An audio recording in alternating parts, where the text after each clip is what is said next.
Hello and welcome to CMC Markets Outlook for the week of September the 15th, 2014. My name is Colin Szynski, Chief Market Strategist. This looks like it could be potentially one of the biggest weeks of the year for trading. There are several announcements on the way and two particularly major events that could have a really big impact and potentially drive a lot of market action. The first one we're looking at, and that's getting a lot of focus in the media, is the Scotland referendum, which is scheduled for Thursday, September the 18th. Through most of this year, nobody had really thought about this in a meaningful way in terms of the markets because it looked as though the no side was going to run away with it. However, over the last week, the polls have tightened up dramatically, and it looks like a really close horse race right to the finish. The most recent polls are suggesting a no-vote lead, but perhaps only with a 52 or 53% to 47, 48%. So still looking really close. This has had a big impact on trading in UK markets over the last week, and certainly looks like it could have another big impact on UK markets right through the rest of this week, not only up to the vote, but in reaction to it as well. And our client sentiment shows that there's a lot of indecision about this vote. If we look here at the UK 100, for an example, we have, based on the number of clients, our clients are currently short of the UK 100, but based on position value, they're actually long on balance on the UK 100, which suggests there's a lot of changes. And we look here over at the cable chart, we'll see that the increased action we've already been getting off of the referendum. We had this gap down here at the beginning of last week when the yes vote took the lead and ticked up above 50%, and we've seen it stabilize through the rest of the week on the indications that the no vote was regaining its footing and the no side moved back above 50%. Some of the key levels here to keep an eye on, we're finding some support around 161. The lows are around 160.50, and there's a round number support here about 160, and some more potential support down around 159. On the upside, the cable has been trying to fill in this gap here between about 162.80 and 162.30. If it does manage to get up through this, then you have some support resistance was here around 163.30 and then up above about 164.65. So there's certainly significant room potentially for cable to move in either direction over the course of the next week. If you do get a yes vote, then you could start to see this have ramifications out into other markets, as it could start to create potentially the risk of wider financial instability while people try to sort of what a yes vote would actually mean for Scotland being part of the UK or part of the EU, and what it would mean financially. So this has the potential to be a huge market driver right through the week. Initially focused primarily on UK markets, and if we do see a no vote win, then likely the focus will be contained within the UK. There's other developments going on in other parts of the world as well. We'll look now at the second major development, which is on Wednesday before the Scotland vote. The focus is going to be on the U.S. and the Federal Reserve meeting. It's important to note the Fed is continuing to taper, and right now the general expectations are that once again they'll taper by another 10 billion at this meeting, and then finish up with 15 billion tapered to take QE3 to zero at the end of October. The Fed has been hinting at this for months now, and that pretty much seems to be a done deal. What people are really focusing on with relation to the Fed is what's going to happen after that, after QE3, after tapering ends. What is the Fed going to do next year? The reason this could come into particular focus this week is that we have had a huge, massive, enormous rally in the US dollar against positively everything over the last few weeks. It is steamrolled over other currencies, over commodities, and it's suggesting that the street is turned in a major way to speculating that the Fed will become more hawkish, that it will start to move up its interest rate hikes into the early part of 2015.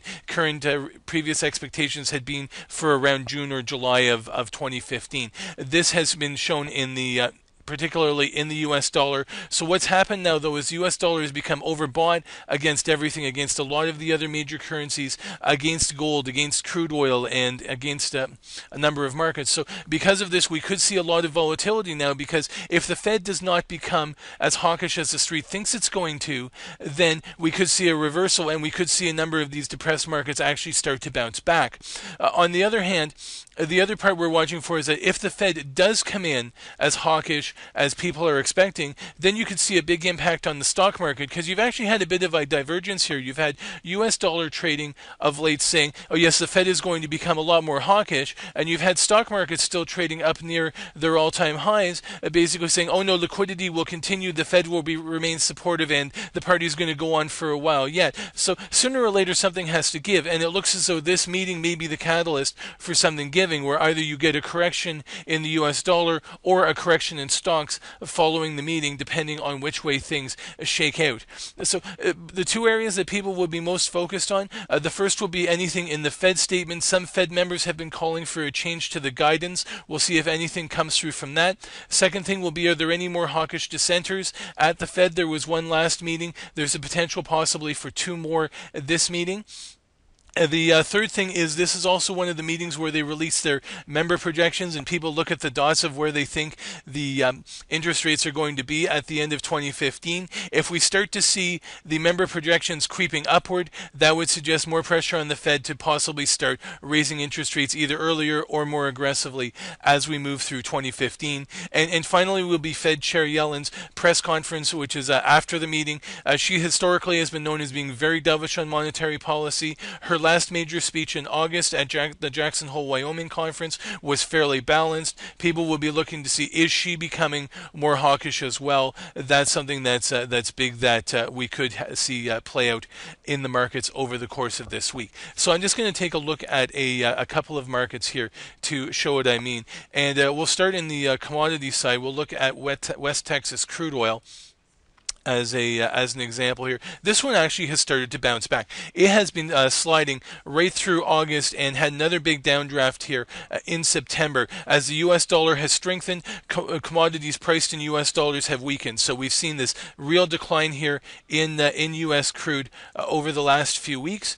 And but if we move down to the I'm sorry. What we're seeing here is that this has started to have a nice bounce here up off of 91.15, which is a longer-term support level here, and it started to stabilize between 91 and 94. If we did start to see a move back up above 94, could signal a rally up into this 96, 97 area.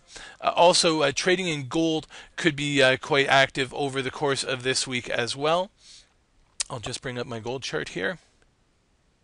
And first of all, I just wanted to note here on this smaller chart that we're seeing gold is in a declining channel. It's been selling off pretty hard, but we can see it's starting to get oversold on the RSI. And if we look at a number of markets like crude oil or a number of the currencies are starting to get oversold against the US dollar. So there is the potential for a rebound or significant action in a number of markets based on what happens at the Fed meeting.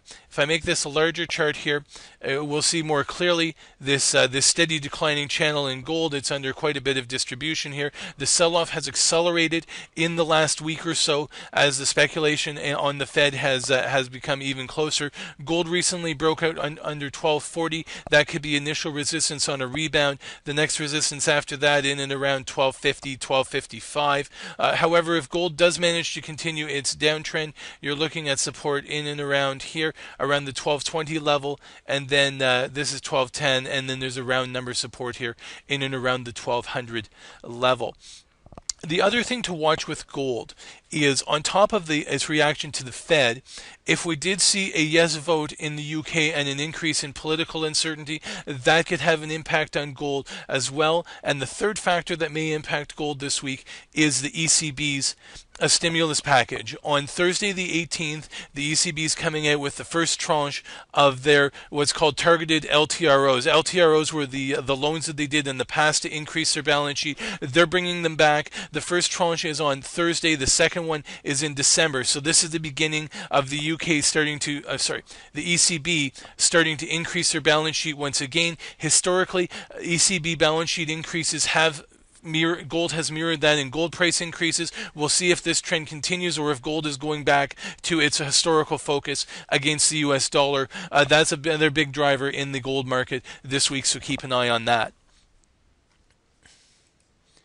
To continue onward, there are a number also of other central bank related developments, and one we'll be keeping an eye on will be the Swiss National Bank, the SNB. They're coming out with an interest rate decision on Thursday as well. Thursday's turning out to be a really huge day for potential news.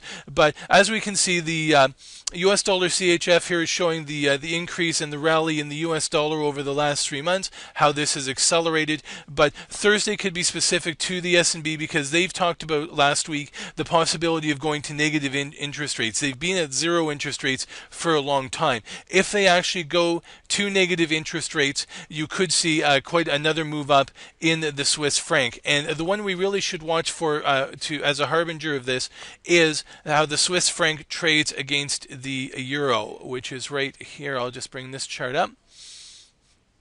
And because for the last several years, there's been a 120 to about 124 trading band for the Euro Swiss. And I think the reason why we saw the Swiss National Bank coming out last week and starting to talk about going to zero interest rates was to defend the Swiss. It was the euro has been sinking against CHF on the basis that the ECB is about to come out with more stimulus. Not only the two LTRO tranches, but also they're coming out with their own QE asset buying program. That's set to start in October. So that's depressed the euro against a number of currencies, but it had against the Swiss, and it was starting to get uncomfortably close to this 124 floor here, bouncing out. It hit its low around 120.50 and then started to pick up when the SNB came out and started talking more dovishly. I think that was to defend this 120 level, so certainly something that could see some activity through the course of this week. There also is a potential for some activity in Asia-Pacific markets, but Asia-Pacific, really the focus is right at the beginning of the week. We're on the weekend. We're heading into the 15th. We're seeing retail sales as well as industrial production for China. Some of the China-sensitive markets have been rolling over in the last week or so, and I'll bring up the Hong Kong 43 as an example here. There was some softness in the Chinese trade data, particularly on the import side, and inflation was fairly soft as well. So we've actually seen China-sensitive markets starting to come off in the last week or so, with retail sales and industrial production may give us a better idea on which way the economy is heading. If they come in soft, we could see a deeper correction for the Hong Kong and related markets. Or on the other hand, if they did come in strong, we may see them start to stabilize. The Hang Seng did break the 25,000 level, and it has continued to sink. First Fibonacci support of interest is here about 24,360. And then there's a 24,000, another big technical round number here, and there's a previous low in and around 24,160. This Fibonacci level around 24,360 at the moment. So we are seeing a potential here for a further retrenchment in the Hang Seng as we move along. I'll also show the Australia market, which has also been quietly rolling over. It has held up extremely well, but we are starting to see some weakness here on the RSI. It's dropped back under 50. Momentum looks like it's starting to turn negative. We've had a very strong uptrend in the Australia 200 for quite some time. Looks like we've got a bit of a double top here and a correction starting to get underway. 5,500 initial round number support, and about 54.30 is the first Fibonacci support in and around the 23% level. We've also been seeing some action in the on the Fed, and if we did see a rebound in the U.S. dollar, we'd be looking potentially at some action in the resource currencies as well, because they've been one of the last dominoes to fall. Some of the resource dollars have been hit really, really hard in the last week or so. This is the Australian dollar. It's starting to get oversold, but it really plunged over the last week or so. This was on a combination of the strength in the U.S. dollar catching up to the resource currencies, as well as concerns over softness on that imports in China, that perhaps their resource demand might not be as strong as it has been. So the Australia's down here 5 straight days in size. At some point, it may start to catch some support and perhaps have a trading rebound. Here, it's current support in around 90 to 90 even to 90.30, and first resistance perhaps up here around 91.10, 91.40. Similarly, if we take a look at the Canadian dollar, we'll use CAD US dollar here as an example. We'll show how much the currencies have really tumbled against the US dollar. Again, we've seen here a head and shoulders top completed in CAD US dollar and a breakdown here below 91 cents, and it's been pushing down towards a potential test here of 90 cents or even this 89-cent support level here. If we do see some weakening or retrenchment in the US dollar, then the loonie could rebound as well. So we're finally on the resource currencies. Just wanted to take a quick peek here at New Zealand dollar. It's has been really oversold.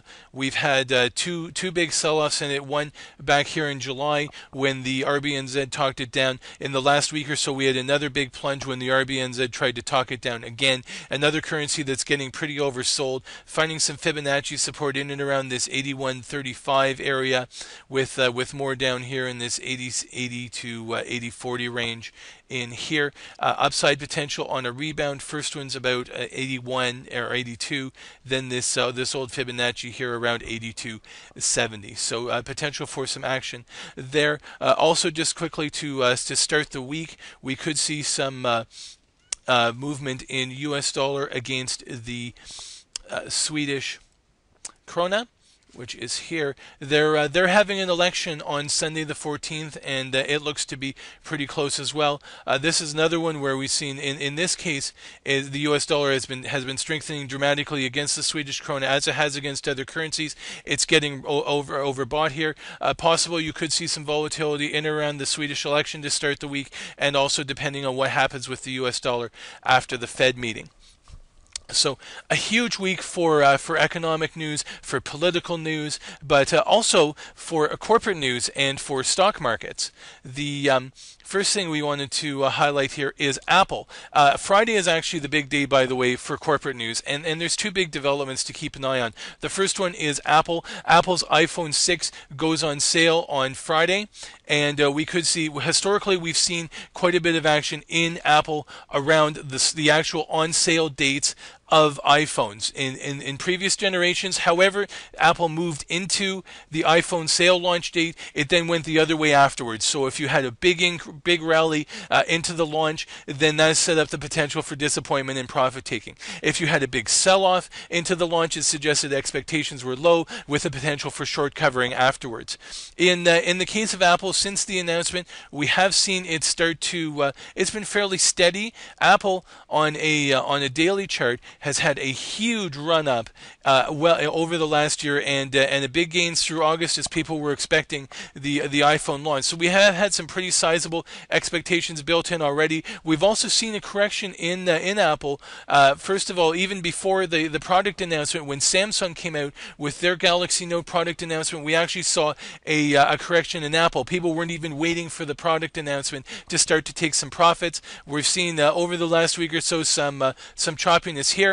The key levels for Apple to be watching for: 104, slightly under 104 is the all-time high for Apple. If it starts to break through that, then that'll show a lot of enthusiasm about the product. Could keep on going. $100, big round number, psychological barrier. Which side of that does it shake out? May indicate whether people are happy with the release or not. And if we start seeing it break support here around $98, and particularly this Fibonacci test, and which level that's already being tested in and around 96, if that starts to get busted, Apple could look like a significant retrenchment underway for that one.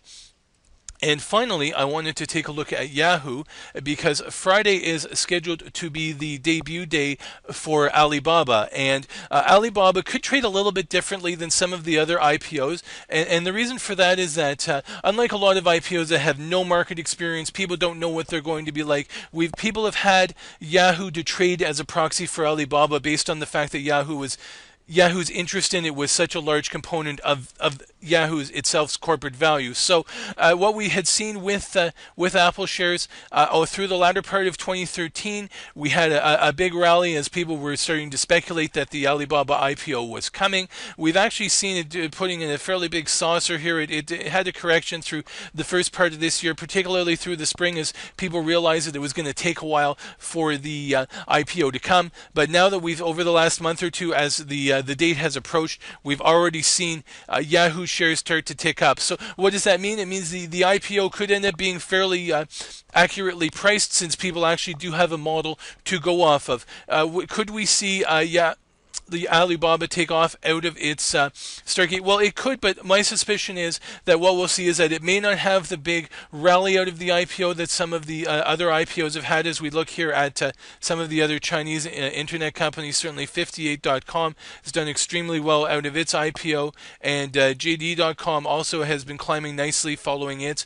The Weibo had been fairly steady lately. It's actually spiked up in the last couple of days. Funny enough, this was on speculation that Alibaba might be preparing to take it over, although how it would do that when it's in the middle of an IPO seems pretty unlikely during this quiet period for the company. Still, Chinese IPOs of late have done fairly well, so we'll see if Alibaba is able to do that as well. I do suspect you may see some interest, but perhaps not as strong as the others, because part of it's already been priced in through the action in Yahoo shares. Similarly, the post-IPO lull or dropback that you see often in internet shares, because people have been following Alibaba for some time, I think there's less likely of big surprises.